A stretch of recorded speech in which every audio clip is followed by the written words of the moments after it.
And are you refreshed? Good. Now what? So I've been into this about 6 months, so I'm an early person. I've been listening to you every morning, and the one thing that I'm having a struggle with is source energy. So I know that that is probably the biggest part. And when I'm meditating and trying to get in touch, I feel like I'm not allowing or receiving. Sometimes the flawed premise that you're beginning from is that I'm not in touch, I'm not in touch, I'm not in touch, I need to get in touch. And what if you were already in touch? What if you are an extension of source energy and you're already in touch? I guess logically I know that, and I know that the only thing that could keep you from in the moment resonating with source are thoughts that make you feel uncomfortable when you think them. So if you've had a difficult moment, if there's something going on and your head is full of it, then sometimes it's hard to release those thoughts and allow that sort of neutral place, that non-resistant place where you can begin to perceive source. Because you see, it's not about you connecting with source, you're already connected. It's about you perceiving that you're connected. It's only your perception of your alignment that's ever in question, because the alignment is always there. Source energy is flowing through you. Every cell of your body is a recipient of it. So you are already in connection with source. But sometimes you think thoughts, sometimes people think thoughts of unworthiness, which doesn't let them realize it. Or sometimes they're mad at somebody, which doesn't let them realize it. And it's the reason that we teach quieting your mind. So as you find something to focus upon that isn't much to think about, but distracts you from things you were thinking about, then it's easier for you to perceive your alignment with source. It's just about you realizing it. And really, when you're in the mode of appreciation, you're letting it flow. That feelings of passion, that's really connection to source. And we've been saying to our friends for a while, we would rather see you in a state of appreciation than in a state of meditation, because both hold no resistance and both are in alignment with source. It's just that when you are in appreciation, you're thinking thoughts, you're thinking source light thoughts, you see. So meditation is a wonderful tool to release resistance. But like all tools, it works better if there's not a lot of resistance to release to begin with. If you get yourself all balled up about something and really worried about something, as a last-ditch effort you sit to meditate, you're not going to be able to quiet your mind, because law of attraction is going to take you there and there and there and there and there, and then you're going to say source must be out to lunch because source didn't come and get me. Well, it isn't that source was right there for you, you just weren't ready to perceive. And so let's use the word perceive and receive interchangeably for a little while. Your perception and your reception is sort of the same thing. So you can give yourself some advantages by meditating earlier in the day before your thoughts get moving against you, so to speak. Or stay there long enough, applying some effective tools until you are sure that you get there, and then enjoy it. Just enjoy the milking of the sensation of connection. As we've watched so many of you, we've noticed that what works most for most of you is to find something to focus your mind upon. It can be something you're looking at. Sometimes people dangle crystals that are sort of shimmering in the light, and they just focus upon the variety of that. Sometimes people light a candle and they just watch the flame. It sort of just slows your mind down. Esther likes to isolate a sound in a room. And in this room, you could focus upon the wind you can hear coming from the air conditioner. Can you hear that wind? You just focus on that wind. You have to focus on it because there's other things going on, like us talking, someone coughing. There are other things that could distract you. But if you keep bringing your mind back to that wind, not thinking about where it's coming from or what it is, but just listening to the sound of it, that's going to quiet your mind. And so the question is, do you have the ability to focus? Well, the answer is yes, and law of attraction makes sure that things get big enough that they're very compelling to focus upon. But the bigger question, the more important question is, do you have the ability to focus upon what you mean to focus upon? Could you look into a segment of something and focus upon what you want to focus upon? And that's what the value of meditation is. It teaches you focus. You're not going to find that feeling of connection with source without focusing yourself into it, because most environments are not conducive to that. Most environments have enough unwanted things present in them. You see what we're getting at? It's a very unusual time that any of you could be conditional enough in your life that you could find a point in time or a place in time where everything that you looked at was so perfect that you could just look around and find harmony with source. You focus yourself into your perception of source by finding really subtle vibrations.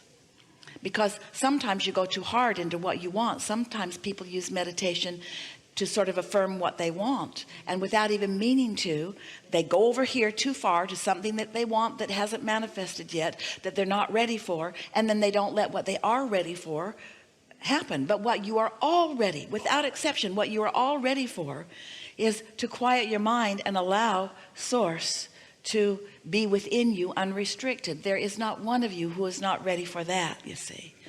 So it's just about non-thought. Esther started by counting her breaths, not even keeping count of them so much as noticing this one's out, this one's in, this one's out, this one's in. It's really boring. This one's out, this one's in, this one's out, this one's in. Still boring. This one's out, this one's in. But after a little while, this one was delicious, and this one was delicious, and this one was satisfying, and so was this one. And then she felt detached, and she knew she was detached because her whole body felt numb, sort of in the chair but not in the chair, touching the chair but not feeling the chair. A very clear distinction between her toe and her nose, but she couldn't tell it because she was only focused upon in and out, in and out. Not even about lungs, not even about air. In other words, after a little while, it was just all vague. There was just no attention to anything. And when there's no attention to anything, then you are in pure concert with your source. Now, you do that for a little while every day. And what will happen is you'll find that alignment, and then before you know it, you'll think a thought that source is thinking. That happened to Esther for a while, and she thought those were her thoughts. They sounded a lot like her. And so then she would just go back and breathe more and more and more and more. So we really appreciate your request for this, because it is the sure way to release resistance. So we say release resistance, and then once you release resistance, what that really means is you've stopped momentum. You've stopped any contradictory resistant momentum. Of course, you cannot stop the momentum of your source. So in stopping resistant momentum, you've allowed the momentum of love. You've allowed the momentum of your inner being's attention and appreciation of you. You've allowed your inner being's appreciation of you, which translates into your own feeling of worthiness. You've allowed calmness. You're just allowing well-being, you see. And then off you go. Instead of forcing it. Say again? I think sometimes I try to force it. Think about that in light of what we've already been talking about. You've got some idea of what you want to achieve and why you want to achieve it. So you're looking for it and not finding it, and then you're messing up the readiness for what you're ready for. Esther sat here this morning for a little while. She came a little early, and she could hear you in the room. And she was reaching for a sound that she could focus on. And she said to herself, I think I'll just focus upon this sound of joy. Because you were noisy and laughing. You were laughing and obnoxious. It sounded like music, you see. And so she wasn't looking for silence. She was just looking for something good feeling to focus upon. Yeah, that's the answer. Always the answer. Ready to be ready. And so that is the ultimate getting ready to be ready. Because if you will spend a few minutes in the morning, 15 is enough, and it might take you 14 to get there. But once you get there, now you're ready to be ready, which means that your next moment in time is going to be more likely that you will find things of pleasure there. And your next moment, if we could convince you that this conversation isn't about preparing you so that you can be invincible, or preparing you so that you can create anything, or so that you can be or do or have anything. That's not what this conversation is about. This conversation is about you allowing yourself to be ready for what's raining down around you that you often can't see. Readiness for timing, readiness for clarity, readiness for the right thing to flow from you, or the right thing to come to you. It's turning you into, over a little bit of time, a cooperative component to your own desires. You cannot be a cooperative component to your own desires if you are harboring any ill will toward anyone or to yourself, you see. So sometimes you have to kind of start at the very beginning, and that's all right, because the very beginning is no thought, and no thought then will lead to something that feels a little better, and something that feels a little better, and something that feels a little better. And then when you do, and you will, stumble onto a circumstance or an event or even a thought in your own mind that is not harmonic, which is not in harmony with your inner being, it's going to feel awkward to you, and in its awkwardness you can then choose this thought which doesn't feel so good, which is very small really in comparison to some thoughts that I've thought. Because I've meditated, even these thoughts really can't get a lot of momentum going. And then before you know it, you have bridged every belief into one that serves you. The belief that you held that you weren't good enough has morphed into one that of course you are. The belief that you held that life is going to be hard for you has morphed into it's not difficult to be ready for something good to flow. The belief that you've held that, oh, this is good and this is good enough, but the other shoe will drop, will morph into, oh, contrast serves me so well, and I always find what I'm looking for. Before you know it, you will just feel well-being. You will find such well-being that you will be prepared for a world in upheaval. And that's such a nice thing, because your world, if you look around enough, is always in upheaval. Alignment is what brings clarity out of chaos. And chaos is a good thing, not a bad thing, because chaos is diversity. And diversity means choices. So you don't want to get rid of the diversity or the choices. You want to get better at focusing, you see. And so, when you're good at focusing, then the world and the components of the world can be doing all the things that they're doing, and you just ride steadily through it, seeing the positive aspects there and there and there, finding positive aspects in the most unexpected places. And then the more consistent you are at it, the greater your connection, the steadier your connection, the more satellite dish like you are beaming in the signal of well-being, so that others who haven't figured this out yet can be uplifted for a moment by your calm, by your clarity, by your acknowledgement of well-being, by your unwillingness to rant and rave and panic over whatever it is. You see, life is supposed to feel good for you. But these things are always true. You will never feel good if you don't have desires that you are allowing right now. You will never feel good holding a desire that you're not allowing. So how do you not disallow?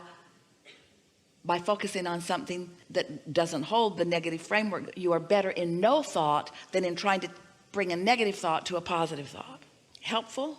Yes. We are appreciating this conversation about meditation. It's a really wonderful time for it. Watch how you feel when you move through a day after you have meditated for a little while. Watch how different your day is. Watch what you're ready for. Watch what you rendezvous with. Watch how you feel. And watch how in time, and we're not talking about a long time, we're talking about a matter of a few days. Watch how powerful you begin to feel, how sure-footed you begin to feel, and then how eager you are to get out there where all kinds of things are, because you know you're steady. Okay. Yeah. I will. We know you will. Watch that. Thank you. We know you will.